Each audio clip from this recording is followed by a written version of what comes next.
Last time നമ്മൾ ഉണ്ടാക്കിയ Brazilian lemonade വൻ രീതിയിൽ മൂഞ്ചി പോയപ്പോഴേക്കും എനിക്ക് ഒരുപാട് കമന്റ്സ് വന്നിരുന്നു, ചേട്ടാ അത് ലൈമാണ് ലെമൺ അല്ല, ലെമൺ ഇങ്ങനെയല്ല, ലെമൺ വേറെ ആണെന്നൊക്കെ. അപ്പൊ ഇപ്രാവശ്യം എന്തായാലും ലുലു പോയപ്പോഴേക്കും ദേണ്ട്ര നിറച്ച് ലെമൺ ഇരിക്കണം, എന്നാ 3 ലെമൺ പൊക്കിയേക്കാന്ന് വിചാരിച്ചു. നല്ല പൈസയാണ്. എന്നെ പോലെ ഇതറിയാത്തവർക്ക് വേണ്ടി ഞാൻ നാരങ്ങ കൂടി ലെമണിന്റെ കൂടെ വെച്ചിട്ടുണ്ട്.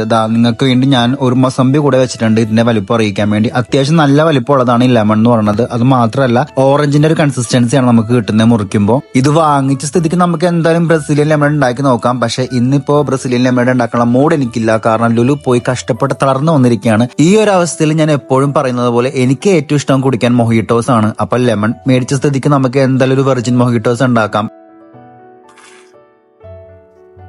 ഓ എന്തൊരു ആശ്വാസം എന്നറിയോ, ഭയങ്കര അടിപൊളിയായിട്ടല്ല, നമുക്ക് ഭയങ്കര ദാഹിച്ചിരിക്കൂലേ, ഭയങ്കര തേഴ്സ്റ്റി ആകുമ്പോ ബെസ്റ്റ് ഡ്രിങ്ക് ആണ്.